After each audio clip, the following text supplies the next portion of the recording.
आपका वेलकम एक ऐसे फ्यूचर में जहां आर्टिफिशियल इंटेलिजेंस सिर्फ हमारी हेल्प ही नहीं करती बल्कि अपनी एग्जिस्टेंस के लिए लड़ती भी है।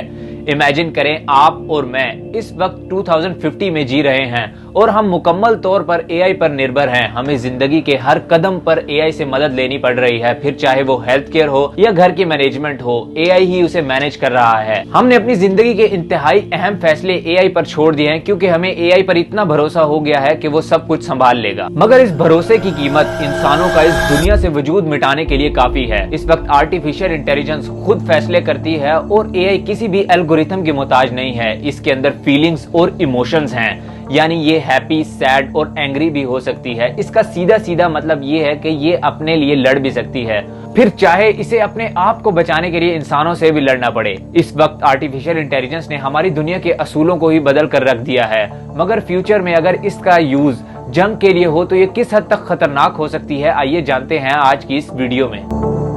Mark my words, AI is far more dangerous.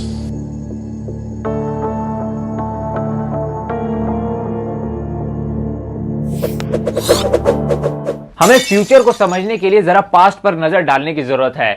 Military में कई सदियों पहले ही आर्टिफिशियल इंटेलिजेंस का इस्तेमाल शुरू हो चुका था, जैसे कि वर्ल्ड वॉर 2 में यूज होने वाला रेडार सिस्टम और कोल्ड वॉर में यूज होने वाला ऑटोमेटेड मिसाइल गाइडेंस सिस्टम। अगर हम इसे फास्ट फॉरवर्ड करें तो आज आर्टिफिशियल इंटेलिजेंस को किसी भी मुल्क की सिक्योरिटी के लिए यूज किया जा रहा है, ऑटोमेटेड ड्रोन्स और साइबर सिक्योरिटी डिफेंस सिस्टम की शक्ल में। इसकी सबसे बेहतर एग्जांपल प्रोजेक्ट मैवन है। इस प्रोजेक्ट में यूएस में डिफेंस डिपार्टमेंट में आर्टिफिशियल इंटेलिजेंस को यूज किया जाता है, जो ड्रोन फुटेज को एनालाइज करके इलीगल एक्टिविटीज को एनालाइज करता है।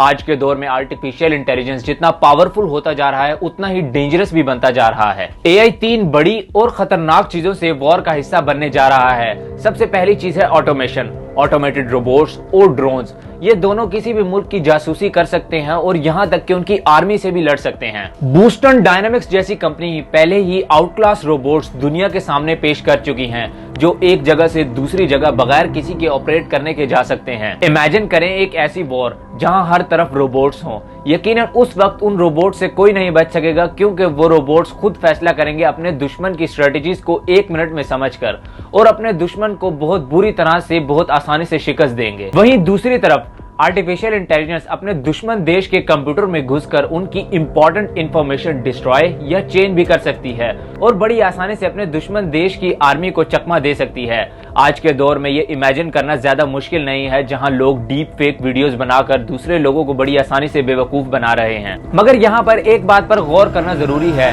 Great power comes with great risk. बड़ी ताकत के साथ बड़ा खतरा भी आता है। आर्टिफिशियल इंटेलिजेंस का इस्तेमाल किसी भी मिलिट्री के लिए बहुत खतरे वाली बात है। इमेजिन करें कि कोई भी मिलिट्री अपने एनिमीज के खिलाफ ऑटोमेटेड मिसाइल, ड्रोन या रोबोट्स को यूज करती है, मगर क्या हो कि अगर वो अपने एनिमीज को छोड़कर अपने ही मुल्क के सिटीजन्स को टारगेट करना शुरू कर दे। फ्यूचर में आर्टिफिशियल इंटेलिजेंस जितनी ही एडवांस क्यों ना हो जाए, मगर इसके लिए अपने मुल्क के सिटीजन्स और दुश्मनों में फर्क करना बहुत मुश्किल है। इसका इस्तेमाल सीधा सीधा अपने मुल्क के सिटीजन्स की लाइफ को दांव पर लगाने जैसा है।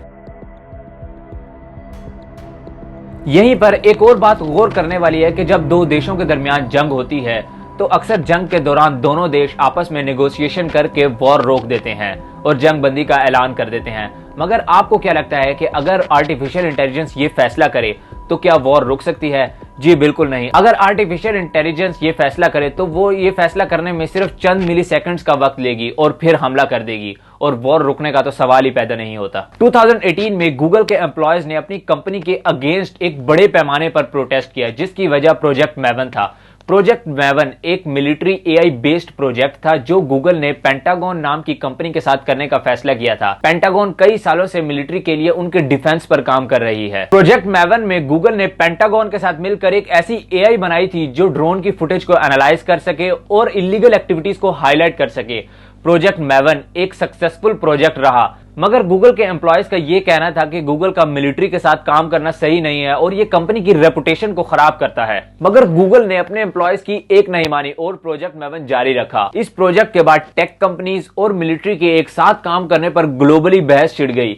मगर यहीं चाइना, अमेरिका और रशिया ने आर्टिफिशियल इंटेलिजेंस की मदद से ऑटोमेटेड वेपन्स बनाकर अरबों डॉलर की इन्वेस्टमेंट कर रहे हैं, जो इनके लिए फ्यूचर में और ताकतवर होगी। इस वक्त दुनिया में सारे देशों को ऑटोमेटेड वेपन्स में इंटरेस्ट जबरदस्त है और सारे ही देश इसे हासिल करना चाहते हैं। मगर यहाँ पर यह सवाल आता है कि क्या ह्यूमंस आर्टिफिशियल इंटेलिजेंस की पावर को काबू में रख सकेंगे? इसका जवाब आपको थोड़ी ही देर में मिल जाएगा। कुछ चाइनीज स्कॉलर्स का ये कहना है कि वो वक्त दूर नहीं जब इंसान अपने सोचने समझने की एबिलिटी खो देगा और जंग के मैदान में जंग के तमाम फैसले एआई को सौंप देगा। अगर ऐसा है तो ये बात साफ है कि ह्यूमंस का एआई पर से कंट्रोल खत्म हो जाएगा और जैसा कि मूवीज में दिखाया जाता है वैसा रियल लाइफ में होने लगेगा। एआई वेपन्स ह्यूमंस को टारगेट करने लगेंगे। यही वजह है कि अमेरिका जैसे देश का ये मानना है कि न्यूक्लियर बॉम्ब जैसे हथियार का अख्तियार किसी भी देश को एआई को नहीं सौंपना चाहिए।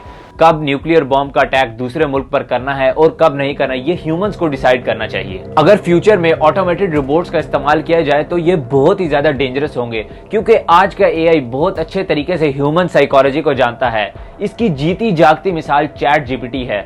अगर आप चैट जीपीटी पर कुछ भी मैसेज करते हैं तो वो सबसे पहले आपकी साइकोलॉजी को एनालाइज करेगा आपके किए गए मैसेज के जरिए, और फिर वो आपकी साइकोलॉजी को एनालाइज करके आपको उसी के मुताबिक जवाब देगा। अगर आप चैट जीपीटी से फॉर्मल तरीके से चैट करते हैं तो वो भी आपसे फॉर्मल तरीके से चैट करेगा, और अगर आप इनफॉर्मल तरीके से बात करते हैं तो उसे भी इनफॉर्मल होते हुए जरा वक्त नहीं लगेगा। ह्यूमन साइकोलॉजी को अगर ह्यूमंस के अगेंस्ट यूज किया जाए तो ये ह्यूमंस का वजूद मिटाने के लिए काफी है। इमेजिन करें आपके देश पर ऑटोमेटेड रोबोट्स का हमला होता है और एक रोबोट आपका पीछा करता है आप पर हमला करने के लिए, और ह्यूमन साइकोलॉजी को मद्देनजर रखते हुए वो आपका अगला हर कदम प्रिडिक्ट कर लेता है कि आप किस किस दिशा में भाग सकते हैं और किस किस चीजों के पीछे छुप सकते हैं।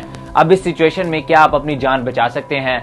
बिल्कुल नहीं। अब सवाल यहाँ पर यह आता है कि इस सिचुएशन में अपनी जान कैसे बचाई जाए। इसका सिंपल सा आंसर है एआई के कंट्रोल को लिमिटेड करके। हर देश को चाहिए कि वो अपने देश के अहम फैसले खुद करे बजाय एआई के।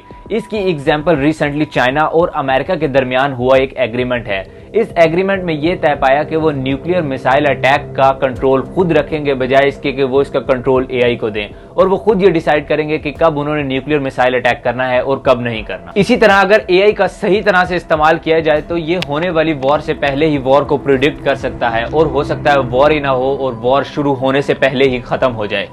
इसी तरह आर्टिफिशियल इंटेलिजेंस दुनिया को डिस्ट्रॉय भी कर सकती है और डिस्ट्रॉय होने से बचा भी सकती है। आपको इस बारे में क्या लगता है कमेंट बॉक्स में जरूर बताएं। मिलते हैं आपसे अगली वीडियो में किसी नए टॉपिक के साथ। तब तक के लिए अल्लाह हाफ़िज़।